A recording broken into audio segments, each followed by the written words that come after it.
Magandang umaga po sa inyong lahat, mga minamahal kong kapatid. Happy Easter po sa inyong lahat. Ngayon po ay tinatapos po natin itong 8 araw ng tinatawag po nating oktaba ng Pasko ng Pagkabuhay in our celebration of the second Sunday of Easter, which we all know, as I've said a while ago, as the feast or the solemnity of the Divine Mercy. And I know this devotion to the Divine Mercy is so widespread here in the Philippines, and every day most of us grew up praying the 3 o'clock habit, and that is why we also greet each other a happy Divine Mercy Sunday and a happy feast day to all of you. As I've said, this second Sunday of Easter, the Divine Mercy Sunday, we usually reflect this story about the doubting Thomas, which we also called. And if you will be coming over later in front of our sanctuary, you can see this beautifully painted in wax in our Paschal candle. Ito po sa aking kaliwa, ito pong dambuhalang kandilang ito sa aking paligid. And this candle will be with us all throughout this Easter season. At later, you will be having a glance of it. But more than that, there is good news with this event. Jesus stood in the midst of his disciples on the evening of that first day of the week, which is Sunday, the day when he rose again. But what is the catch of this story? Opo, naroroon yung mga alagad niya sa paligid niya. Pero po may absent, si Tomas. Ano po kaya yung dahilan bakit siya absent? Well, we can say or generally conclude that he was out of the disciples because he was feeling sad. He was out of the disciples maybe because he has to do some things. Baka umuwi siya. Or some things that he would like to face during that day. And what was beautiful was that after a week, they were all again in that place. And now, Thomas was with them, and the Lord appeared to them. If we are going to extract a good news from this event, most especially as we celebrate Divine Mercy Sunday, and maybe all of us thinking, Father, paano po ako magiging maawain? Pag sinabi po bang maawain ako, mapagpatawad po ako? If we are thinking about these things, we can say as well that a merciful person wishes that no one is left behind. Ang isang maawaing tao, walang iniiwang tao. Walang mga taong hinahayaan niyang hindi niya maranasan itong magandang bagay na ito.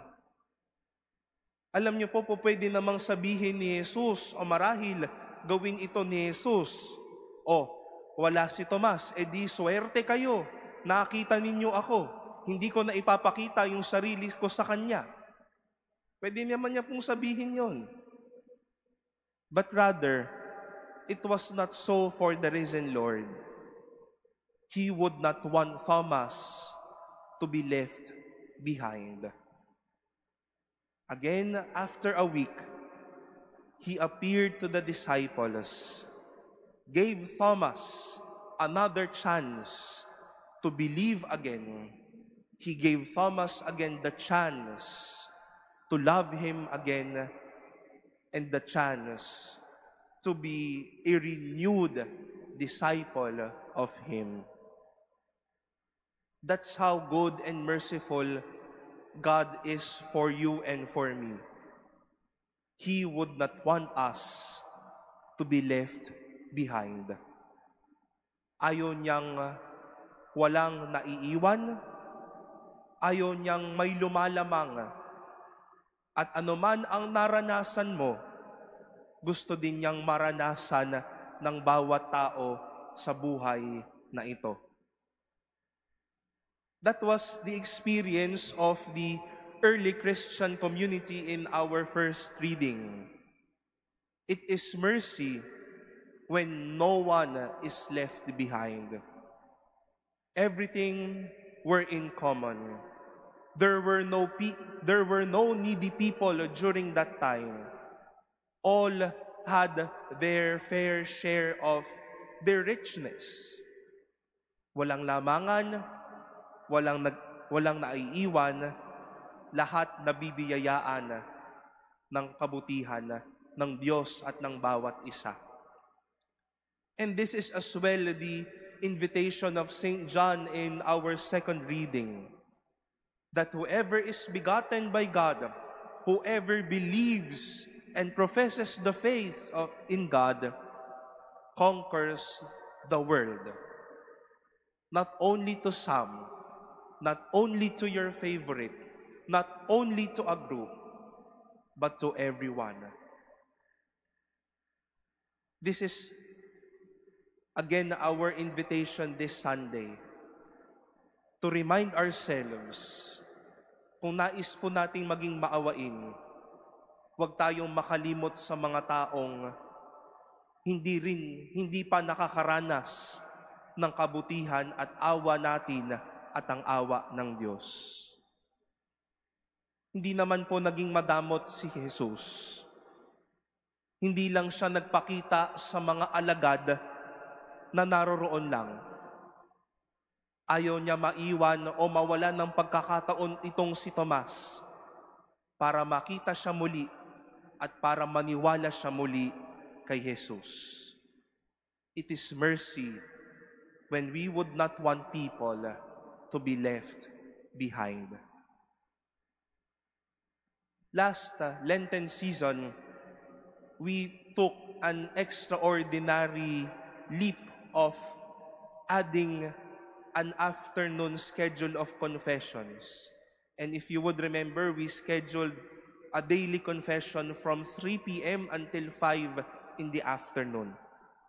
And it is our joy with Monsignor Rolly that, akala po namin tutunganga lang ho kami sa kumpisalan kada hapon. No? Hindi ho. No? Kada hapon, madami pong nagkukumpisal.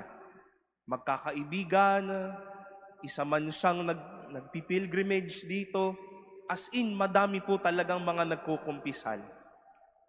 And one afternoon, as I was sitting inside the confessional, matapos po sigurong makakumpisal ng almost an hour, nagkaroon po ko ng medyo free time sa loob ng around 30 minutes, and that was around 4:30.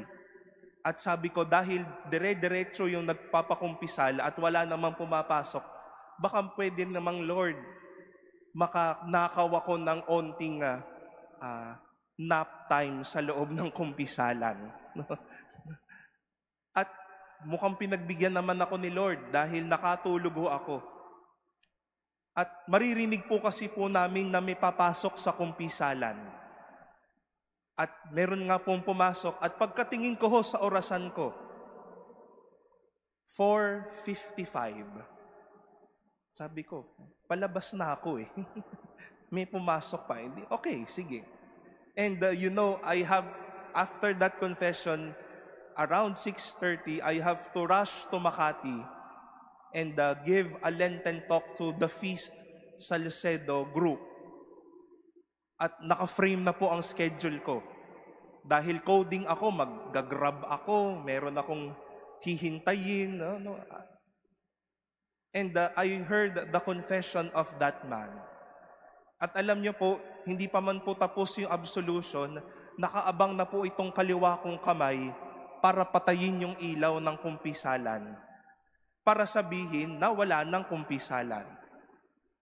Natapos po ang kumpisal, nakalabas po ako, at ang isa pong guard namin sabi, "Padre, meron pa pong isa." Sabi ko naman, sige, isa lang naman. Kumpisal, at ganun po ulit, nakaabang yung ikaliwa kong kamay para patayin yung ilaw. Paglabas ko, meron pa po ulit isa, Father. Sabi ko, ano naman tong nagmamadali na ako. Until such time nalaman ko na magkakaibigan po sila. At 5 po silang sunod-sunod na nagkumpisal. At in a way, nag-overtime po kami ng 30 minutes. At dismayang-dismaya po ako na parang, saan ba kami nagkulang na sabihin sa lahat ng tao na 3 to 5 lang ang kumpisal? At alam niyo po, para po kung binatukan ng Diyos at sinabi, napakadamot mong pari. Yung mga tao kanina, nakapagkumpisal, ito aayawan mo. You would want these people to be left behind. At paano kung hindi nakapagkumpisal itong mga taong ito? Ano kaya ang mararamdaman nila? Saan sila pupulutin ngayon?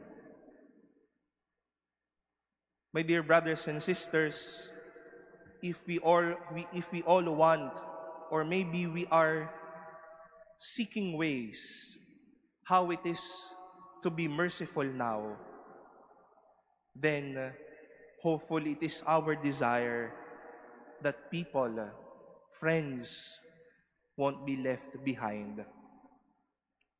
Baka po may mga Tomas na nasa mga pamilya ninyo, may Tomas sa mga kaibigan ninyo, may mga Tomas sa paligid ninyo na wala nung kayo ay nakatanggap ng kabutihan ng Diyos at ngayon kasama na ninyo. And I hope that they won't be left behind. If you were able to experience God's mercy, then extend the mercy of God to them. If you were able to experience the goodness of God from then on and until now, bless them as well with God's goodness and with God's joy. Malaking dagok po sa akin yung nangyari sa akin na iyon. Dahil ganun po pinaramdam ng Diyos sa akin at sa bawat isa sa atin, na ganun kamaawain ng Diyos. He would not let people be left behind, but all the more to let people experience, this is how I am so merciful for you, and this is how I love you so much.